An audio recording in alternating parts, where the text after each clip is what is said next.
Hi again, my name is Janice and today I'm going to share a few simple tips on how you can improve your printable design and turn this printable into this one. Coming right up.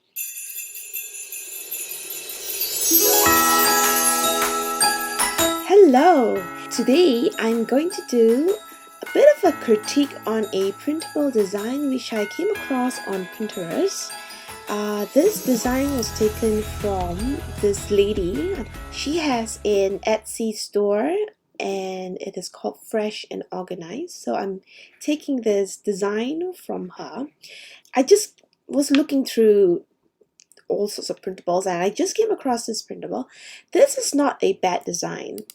If you can look at it, you probably even think it's a nice design. So what I'm trying to do here is I'm trying to show you how you can make this design even better. From what I can see right now, this design is it doesn't really have a specific theme about it. It is quite generic. And I'm not saying it is a bad thing to do. It's not a bad thing to do if you want to do designs like this. No problem at all. But if you do want to stand out from the competition and if you do want to make your design a little bit unique and have a little bit of a special touch to your design, then I have some simple tips to share with you today. First tip I want to share is to choose a theme or a concept for your printable.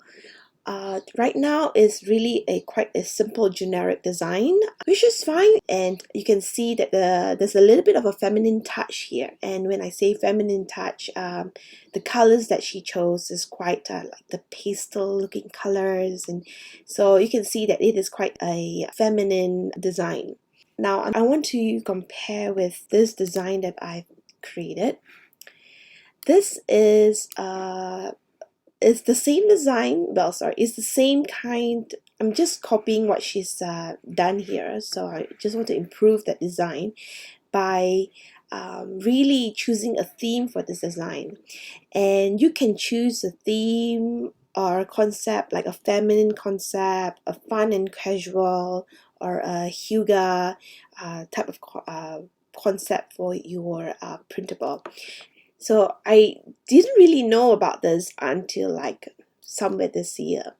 So basically, for those who do not know what Hygge is a Danish and Norwegian word for mood of coziness and comfortable, with feelings of wellness and contentment. Okay, it's basically cozy, contentment, warm colors. You're thinking about this warm feeling, about coffees, about flowers, something that makes it everything very warm. So I'm putting this concept into my printable design right here. Okay, and sometimes you can combine a few concepts together. Okay, let's say I chose a feminine, fun, casual, and the concept of Hygge. Okay, so make sure the concept that you choose do not clash with one another. It must sort of like blend in with each other very nicely. I believe there's a Hygge, a masculine Hygge, but at the moment I chose a feminine Hygge, and you can execute this concept through the use of fonts, colors, clip arts. Okay, so let's say you have a few concepts going on and make sure that they can blend with each other, they are not clashing. Okay, for example, the feminine, how to bring up the femininity of your design is through colors. Okay, you can see this is a very feminine color, and also it's a very warm color, so it also brings into the concept of Hygge. Okay, and the fun and casual look is through the fonts that I chosen. Okay, I've chosen a very casual font compared to this one here, which is a little bit a bit on a serious side. And whenever I look at this Workday Organizer font, I think about school, about high school, something that is very, very student-like sort of feel towards the font. Okay, but I wanted to give a very casual and fun-looking font, and that's why I chose this font. And then I have basically a simpler font to complement with. And then the Hygge concept is basically choosing elements, choosing clip arts or design elements that reflect this theme. Okay, so you can see everything works very nicely together. Okay, and then the second tip I want to share is to keep it minimal. When I mean by minimal, I mentioned earlier of choosing like at most two types of fonts. What she's done here is pretty good. She's chosen this font and this simple font is sans serif font to blend in with the serif font up here. So it has a good balance of fonts, and that she did it quite well. And another way to keep it minimal is using a one type of clip art element. Okay, for example, the clip arts that I used here, all these are within one style. Okay, just show you, this clip art is from Nikki, I think Nikki Lutz. I think this is one of her free doodles. Okay, and all of these are within the same design, the same style. Okay, you want just to keep it minimal to just the one. You don't want to mix and match with other types of clip arts. Another one is keeping your graphics simple, like simple lines like this one. If one section of this to-do list is just like a box and a line, then make sure you keep every single sections the same type. Okay, so you keep it very minimal, very simple, and basically it gives you a cleaner look as well, okay, to your design. And comparing with this design, which brings me to tip number 3, being consistent.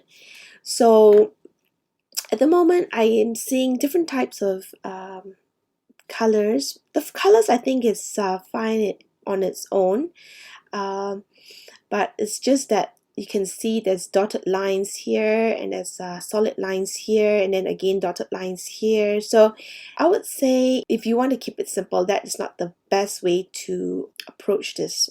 Okay, because there's just different types of design, different types of colors going on, and the lines are not the same. So you want to keep everything consistent. For instance, on this design, I've kept all the boxes and line the same kind on each section, and I kept the boxes the same as well as the type of fonts that I'm using right now. The type of fonts, like everything is in caps, the same size, the same style. So you want to keep this consistent, okay, in that way. You don't want to put this text as uppercase and this one lowercase and a different color. So it's just too much going on. You don't want to distract the viewers. You know, you want people to look at the design and say this is one design. Okay, you don't want certain things to just stand out and pop out and it's not balanced and everything just, it doesn't look really good. Okay, tip number 4 is have a visual hierarchy. Where do you want your viewers' eyes to go first? So what she's done here right now is good. The title should be like the first thing to see, right? So basically she has made this title very big so everything can be seen very well, and then your eyes goes down to the to-do, projects, reminder, and then lastly you want the viewer's eyes to go on here because this is like the least important of all the design elements on the page. Okay, so what she's done here is great. Tip number 5 is have enough white space. Okay, so this is the one thing that stood out to me when I look at her design. Although the margins are okay, but I believe that we can still increase the margins on the sides. Okay, so increase a little bit more. Okay, so basically leave enough margins around the page. One of the reasons why is when somebody is printing out your printable and they want to bind it into their binder, and sometimes there's just not enough room, and sometimes if you do 3-hole binder or something like that, once you put into your binder, it's a little bit hard for you to start writing really, you know. You want to have enough space, okay? So a little bit more would be better. You can also increase the space between the title, okay, a little bit larger, so there's enough breathing room for your titles. And I think there's a little bit of gap in between here. I would increase the space between these two strip of banners, as well as leaving enough space. I think everything is too cramped, okay? White space is your friend. Do not be afraid of white space, okay? Do not feel like you need to use up all the white space you have on the page. You don't. So what I'm trying to say here is just think of you as a person, right? You need some breathing space too, right? You know, if you're cramped up with a bunch of people and you want to stand out, you can't, because there's just so many people just so close to you.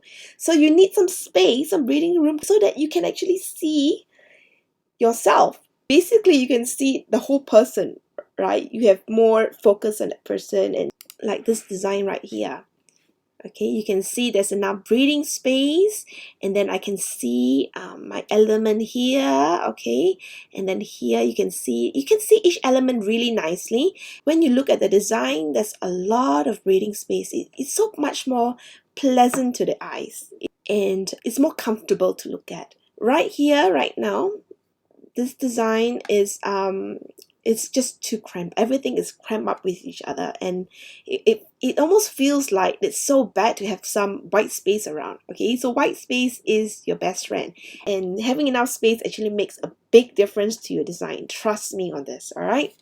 Tip number 6. You want your design to look visually balanced. Looking at her design right now, you can see there are 2 types of boxes and 2 types of lines, okay? When I mean 2 types of boxes, is you have one with just the outline, and another one here is just a white box. And there's 2 types of lines, which one is a dotted line here and one is a solid line. It's just basically 2 types. And I'm glad that she actually put the same design without the boxes on the right side at the bottom, and that makes it look a little bit visually balanced. Okay, that is good.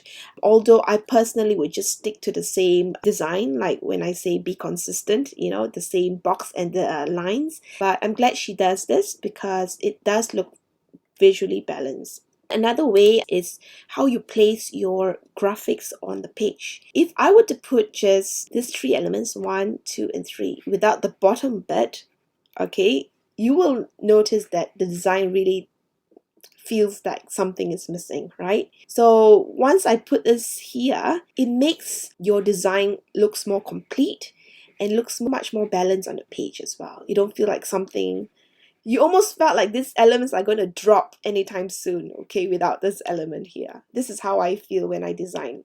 So make sure to keep your design visually balanced on the page. Last but not least, although this is not quite a design tip, but I think it's really important for printable designers, remember to include your website. People want to remember you without putting any website underneath. You probably feel like, what's the point? Nobody wants my website down there.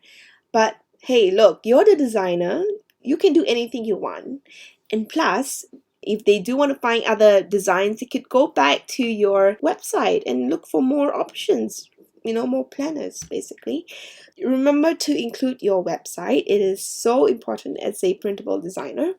Plus, if you can make it clickable, that is even better. So these are my 7 tips. To recap, tip 1, choose a theme or a concept. Tip 2, keep it minimal. Tip number 3, be consistent.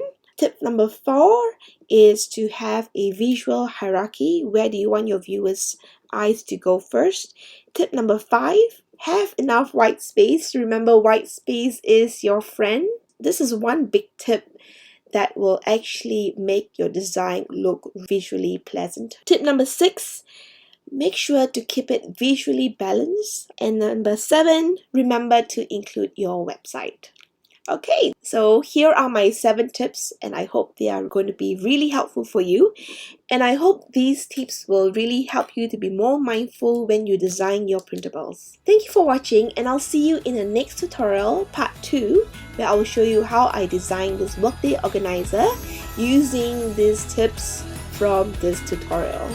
So if you enjoyed this tutorial, remember to like this video, subscribe, and turn on notifications for the next tutorial. Bye now!